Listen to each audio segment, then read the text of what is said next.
So we've seen the recent attack in Jos. First of all, before I go ahead to say what I want to say, may the souls of those who departed in this gruesome murder and the souls of the faithful departed through the mercy of God, may they rest in a perfect peace. But over 20 persons lost their lives in that incident that happened in Angwarukuba in Jos, Plateau State.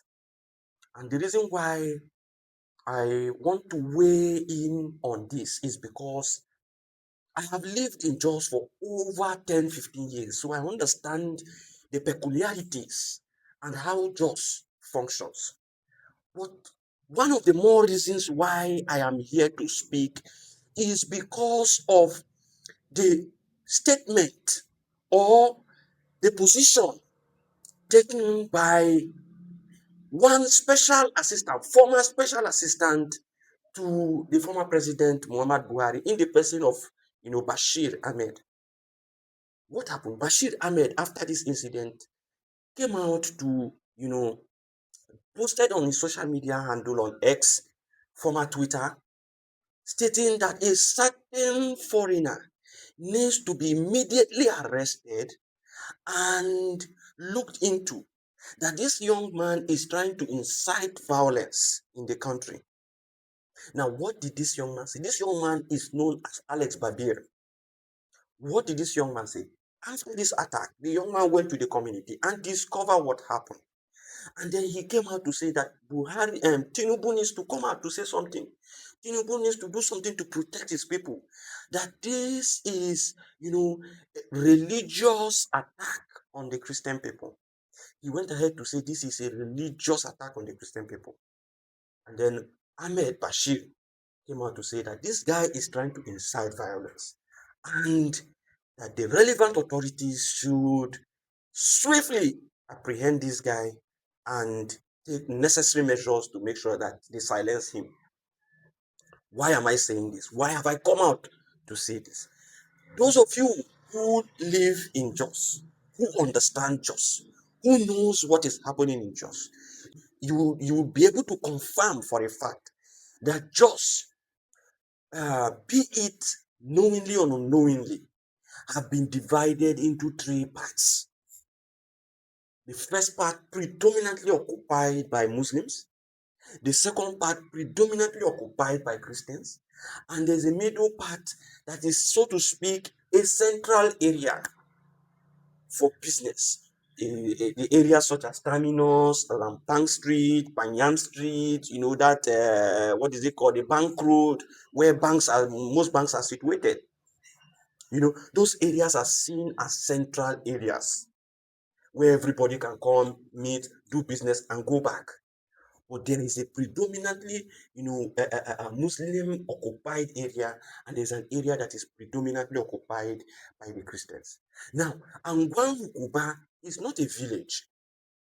Angwarukuba is, a populated area, not just by the owners of the land, but also strangers, Christian strangers that are coming from different areas.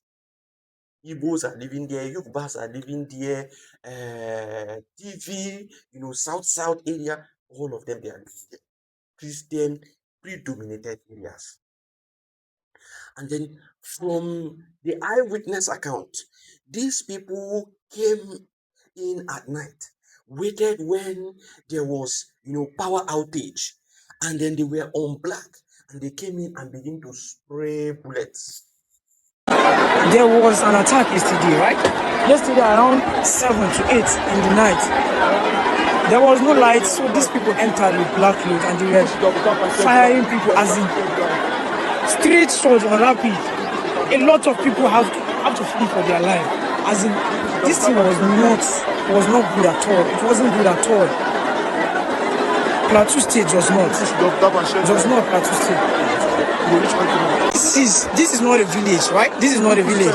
It's not Refill. It's Angwarukuba. If you know Refill, you must know Angwarukuba. This is Angwarukuba. If you know Jos, Plateau State, Nigeria. I know you know the location. Now, those persons from eyewitness account also, If you watch Very Dark Man's video, you will discover that the youth leader said something. He said that he saw everything, he was present there and he saw everything. And then he discovered that they were speaking Hausa and they were speaking Fulani. And then he also discovered that at some point, when he regrouped with the youth and tried to go after these assailants, what happened is that they saw some military vehicles coming in to block. And then the military persons in those two military vans were shooting in the sky, scaring them away from chasing those assailants, from chasing those terrorists. And then you ask yourself, why is it that our military persons will be defending terrorists, people who have come to terrorize, the citizens of the nation? And then you will be wondering, some people will say it is possible that those people are part of the accident. And then you ask yourself, if truly they are part of these people who have come to, eliminate innocent people, why is it that they are shooting in the sky? Because their primary aim is to eliminate as much as possible those who are living in those communities, predominated by Christians, if not 100%, if not 100%. And you ask yourself, why will they be shooting this? Because they are military personnel.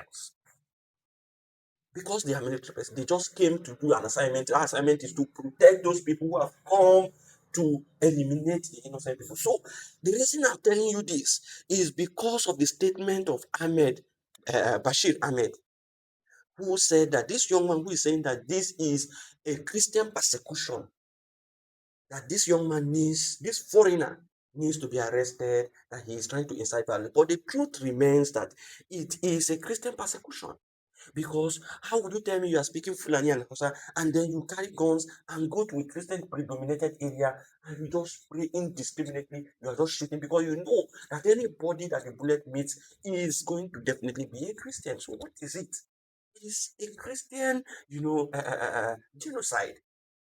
It is persecution of Christians. That is just what it means. Let us stop painting words and find solutions to our problems. Let us stop painting words and find solutions to our problems. And this will tell you the kind of people advising your leaders. For someone like this, Bashir Ahmed, who cannot go down and find out the truth about what is happening, and then he will come out to make such statement, tells you about his advice to the former president. And I begin to wonder, who are those advising President Tinubu currently? Can we look at his special advisors? Can we look at their statements? Can we look at, what are their worldviews? Can we look at how they process information? Because they could be the problems that we do not see. We may be looking at the president, whereas some people who are supposed to be advising the president are advising him wrongly. This is a special assistant to the former governors in digital communication, Bashir Ahmed. This is what he has to say without going deep to find out who are those that were killed and who are those that came to do this atrocity. And then why is it that these people came to a Christian predominated area and were shooting, indiscriminately? If they were looking for a particular person, they would have gone to that particular person and, get that person. But they were shooting indiscriminately because they know that everybody here is their brothers and sisters are not going to be there. And so they just want to spray bullet and kill as much as possible. And then they will run away. How do we solve these problems? How do we solve these problems? Why is it that in Jos, Plateau State, those of you who have lived in Jos for a very long time, why is it that in Jos, Plateau State, each time there is a crisis, once you hear that they have come to kill certain persons in this area, before the group, before the community people, before the people living in that area come together and try to go against these people who have come to kill them, some military persons, some police, some law enforcement agents will come and block them. Why is it so? Why is it so? Why is it so? T.Y. Danjuma made something very clear. He said that the military is not neutral. It is on record. He said that the military is not neutral. If you depend on the military to defend you, then you will all die one after the other. That is what T.Y. Danjuma must. Every one of us must rise up. The armed forces are not neutral. They collude. They collude. They collude with the armed bandits. They kill people, kill Nigerians. They facilitate their movements. They cover them. If you are depending on the armed forces to stop the killings, you will all die one by one. May we think and wise up, and may we realize that our best solution is to defend ourselves.